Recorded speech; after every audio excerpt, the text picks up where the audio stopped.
Selamat pagi Bapak dan Ibu, para devosan kerahiman ilahi. Bacaan hari ini dari buku harian Santa Faustina nomor 769 sampai dengan 771. Aku memperhatikan bahwa Tuhan memberikan rahmat ini kepada jiwa-jiwa dengan dua tujuan. Pertama, untuk memberikan kekuatan ketika suatu jiwa harus melakukan pekerjaan besar yang secara manusiawi sama sekali di luar kemampuannya. Kedua, agar jiwa-jiwa yang memiliki kepedulian yang sama dapat dituntun dan ditenangkan, meskipun Tuhan dapat memberikan rahmat ini sesuai dengan perkenannya kepada siapapun yang Ia kehendaki. Aku telah menyaksikan rahmat ini dalam diri 3 imam. Yang satu adalah seorang imam diosesan, dan 2 yang lain adalah imam biarawan. Aku juga menyaksikannya dalam diri 2 suster biarawati, tetapi tidak dengan tingkat yang sama. Mengenai aku sendiri, aku menerima rahmat ini untuk pertama kali, dan itu terjadi dalam waktu yang sangat singkat. Pada usia 18 tahun, peristiwa itu terjadi dalam oktav Hari Raya Tubuh Kristus, dalam ibadat sore, ketika aku mengikrarkan kaul kemurnian kekal kepada Tuhan Yesus. Waktu itu, aku masih hidup di dunia, tetapi segera sesudahnya aku masuk biara. Rahmat itu berlangsung selama waktu yang sangat singkat, tetapi kekuatannya sangat besar. Sesudah penerimaan rahmat ini, ada selang waktu yang panjang sekali.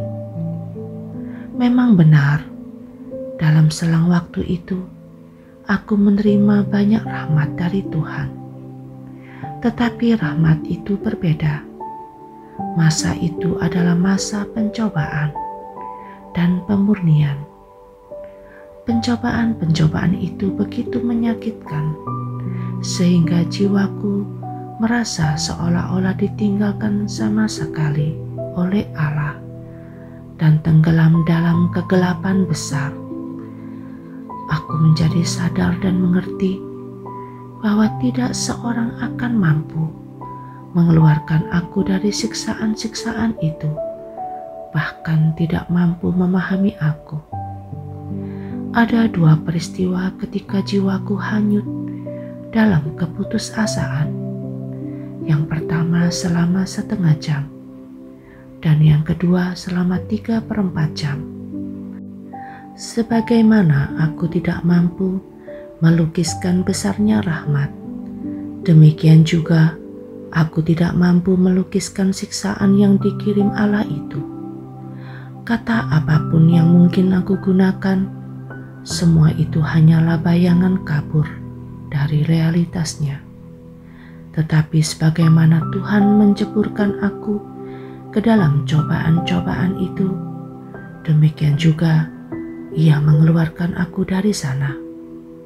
Baru beberapa tahun kemudian, aku menerima lagi rahmat kesatuan yang luar biasa ini, yang berlangsung sampai hari ini.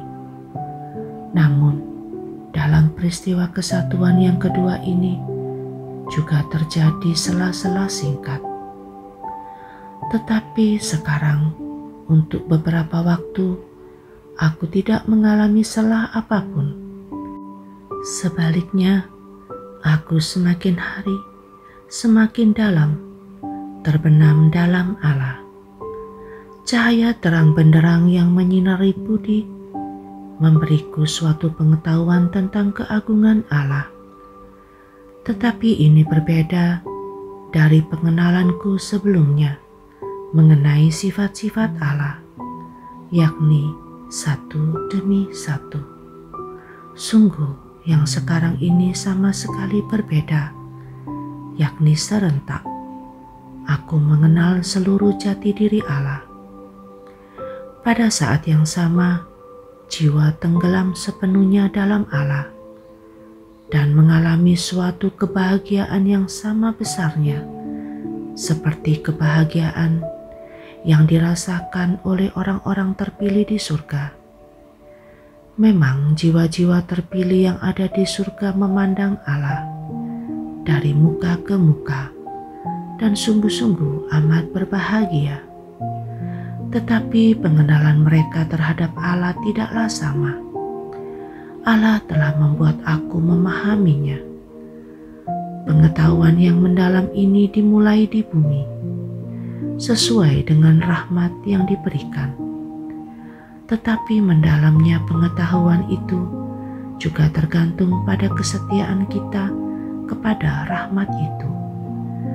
Jiwa yang baru pertama kali menerima rahmat kesatuan dengan Allah tidak dapat berkata bahwa ia melihat Allah dari muka ke muka.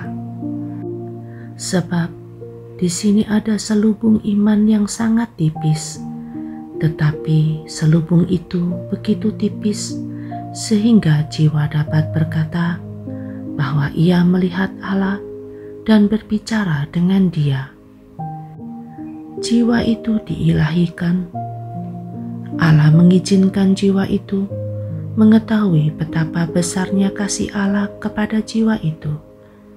Dan jiwa itu melihat bahwa jiwa-jiwa yang lebih baik dan lebih kudus daripadanya tidak pernah menerima rahmat ini. Oleh karena itu, ia dipenuhi dengan pesona kudus yang menjaga dia dalam kerendahan hati yang mendalam, dan ia membenamkan diri dalam kehampaan dirinya dan sekaligus dalam pesona kudus. Semakin ia merendahkan diri, semakin erat Allah menyatukan diri dengan jiwa itu dan menggantungkan diri padanya. Seperti sebelumnya, pada saat seperti itu, jiwa itu tetap tersembunyi, indranya tidak aktif. Dalam saat seperti itu, ia mengenal Allah dan membenamkan diri di dalam Dia. Ia mengenal seluruh lubuk hati Allah yang tak terbatas, dan semakin dalam pengetahuan ini, semakin berkobar kerinduan jiwa itu akan Dia. Yesus, Engkau andalanku.